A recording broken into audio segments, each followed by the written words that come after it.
So we know it's important in organizations to hire the right people. I mean, that's critical, but it's not enough.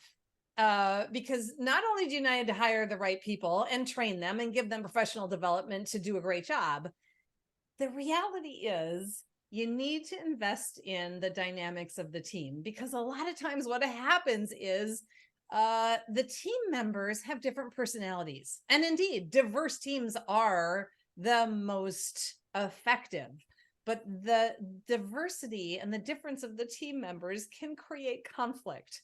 And so that's what we're exploring today, is what happens when that conflict is left unaddressed. What happens when that conflict goes from healthy and respectful disagreement to dysfunctional and then to even toxic conflict? That's what we're going to explore today, the 4 toxins that show up on teams. And as I begin to go through these 4 toxins as identified by the Gottman Institute, I want to just name that these are normal. It's not ideal, and when teams experience these toxins, it's important to address them and try to clean them up, if you will. But so often we talk to teams or to leaders, and they feel like they're the only ones who have these issues, when in fact, most teams do experience these toxins. The highest performing teams are the ones who are willing to talk about them and not just sweep them under the rug. So let's look at the 4 toxins as identified by the Gottman Institute, and they do go in order. So the first one is this idea of blaming. Something happens, something goes wrong, and immediately there's the finger pointing. You are the one, this is the reason, it's your fault. It's this department's fault. Somebody else should have caught it. There's an absence of responsibility, either as the individual or as the team overall. There's a lot of passing the buck, if you will.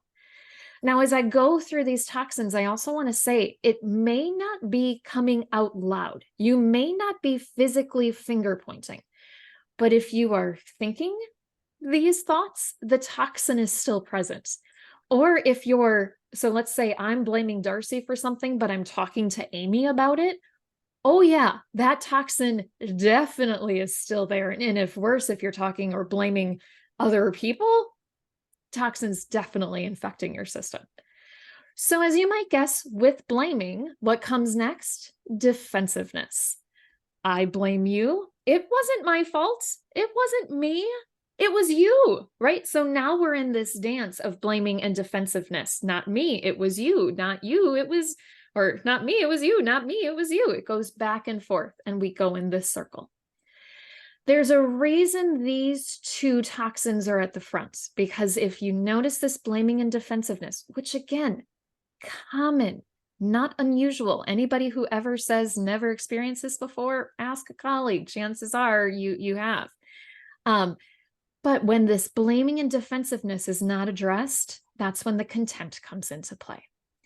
And contempt, again, it may not be out loud, it may not be verbal, but it's that idea that you're having in your head of this person being an idiot, this person being incompetent.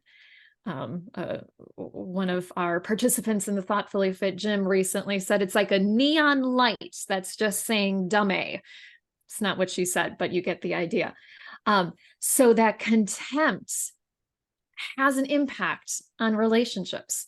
Once again, if you are telling the person they are incompetent or you're an idiot, right now it's not just about the task, it's getting personal. If you're telling them, that has an impact. If you're thinking it, it still has an impact on the relationship. And once again, if you're talking to other people about it without going directly to the source, having a whole different impact. The 4th toxin then is stonewalling.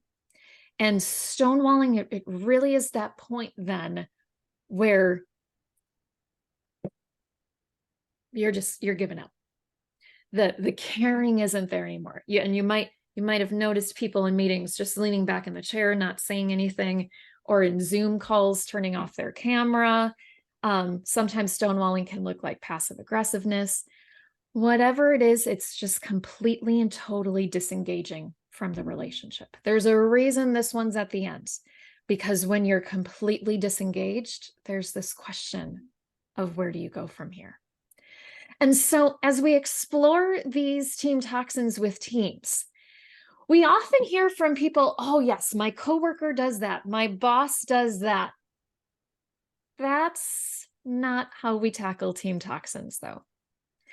The challenge that I'm giving to you right now is to think about, when do you experience these toxic behaviors? Not on the receiving end,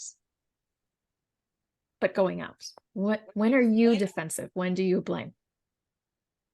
Yeah, and that's the key, because that's the place where you can make a shift in the dynamics and the culture of the team, is when you can look at and own, what's my part? Oh, yeah, you know what? I guess I did sit on that email for a few days. And maybe that is a version of stonewalling.